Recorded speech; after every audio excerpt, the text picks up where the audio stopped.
Bienvenidos nuevamente al canal Prof. José María Aguirre, a este segmento del canal en donde estoy compartiendo el análisis de películas que hace años proyecto, en algunos casos, como esta de la cual vamos a hablar hoy, en mis clases de filosofía. Shooting Dogs, Disparando a Perros, que se presentó en Estados Unidos como Beyond the Gates.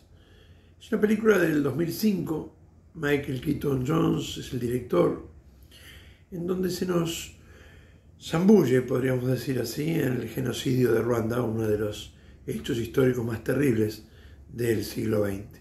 ¿Sí? Es una película que fue filmada en el lugar donde acontecieron los hechos, la Escuela Técnica Francesa, donde murieron miles de tutsis asesinados, masacrados durante el genocidio, allá por el año 1994.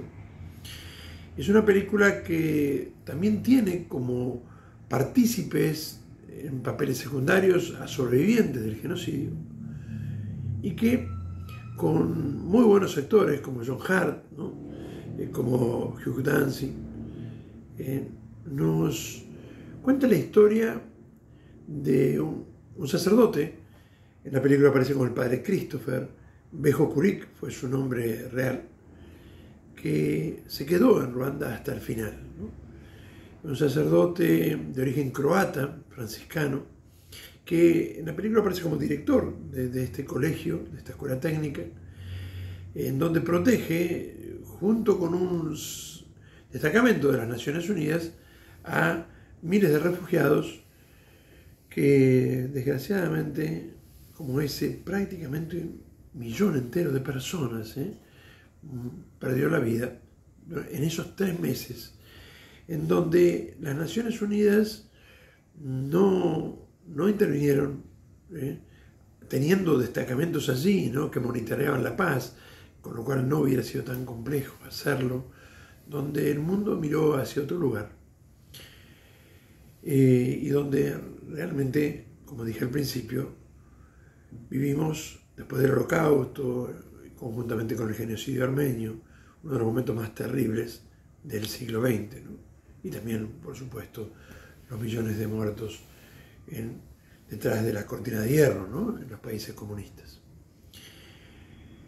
La historia es impresionante y la narrativa de la película también, ya que está el guión, es decir, hecho en parte, ¿no?, es decir, y también está producida por un periodista de la BBC, que aparece disfrazado en cuanto a su identidad en la película, ¿no?, como si fuera una mujer. En realidad es un periodista que vivió todo este genocidio, el cual protegió el padre Christopher más de una vez, el padre Bejo Kurik más de una vez, y que años después, al enterarse de cómo habían terminado los acontecimientos en la escuela, decide escribir el guión. El relato y el marco es terrible, pero la vida de cada uno de los protagonistas y cómo reaccionan frente a algo en lo cual ninguno podía esperar, ¿no? Es decir, es realmente impresionante.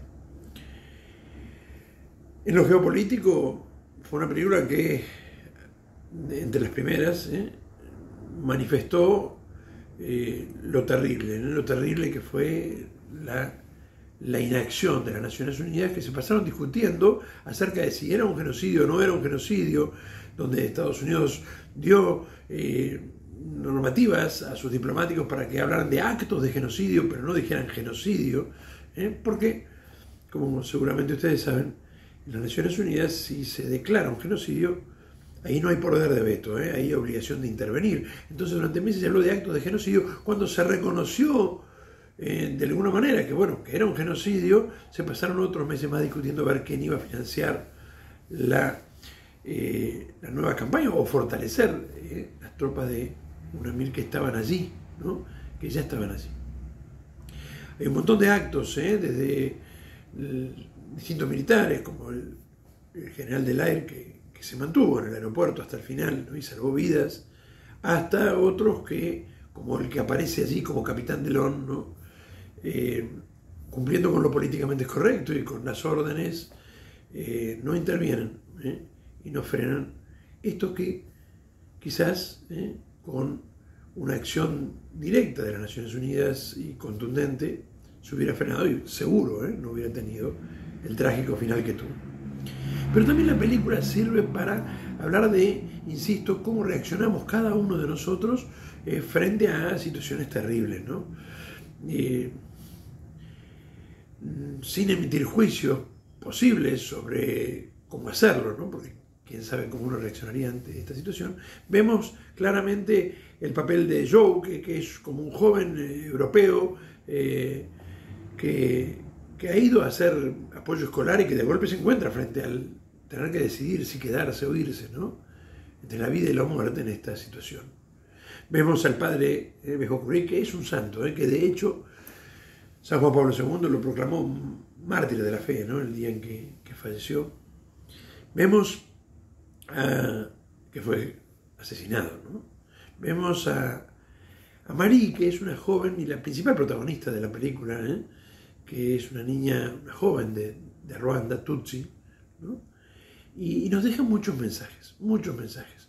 Yo creo que, sin querer spoilear, ¿no?, el desarrollo de la misma, aunque todos sepamos el contexto histórico, es una película que todos deberíamos ver en algún momento, donde se insiste muchísimo, ¿no?, en la esperanza, en el dar la vida, en el acompañar al otro, y sobre todo hay un mensaje muy fuerte, ¿no? Mensaje que se nos ha concedido un tiempo, tenemos que aprovecharlo bien, sobre todo aquellos que no hemos sufrido situaciones como esta, ¿no? Más allá de todos los problemas personales que cada uno podamos tener, al ver esta situación tan terrible, nos ayuda a replantearnos, bueno, ¿qué puedo hacer yo para que estas cosas no vuelvan a suceder? Empezando por mi hogar, empezando por lo más cercano. Immaculée Nibagiza escribió Sobrevivir para contarlo, no está en la película, es otra historia paralela. Hotel es maravillosa, un libro maravilloso para leer. Yo le he dedicado en el canal algún video también a ese libro. Hotel Ruanda, Llueve siempre en abril, son distintas películas que hay series incluso en Canal del Conflicto, pero ninguna es tan contundente, tan fuerte en lo personal, y no solamente en la denuncia geopolítica, sino en lo más profundo, ¿no? ¿Cómo hacer? ¿Qué hacer frente a una situación así? Bueno, Shooting Dogs, Disparando a Perros o Beyond the Gates, se los recomiendo, y quedo a su disposición para cualquier duda, pregunta, aclaración que les parezca necesaria también en el canal. Si les ha gustado, espero que se suscriban y sigamos por aquí.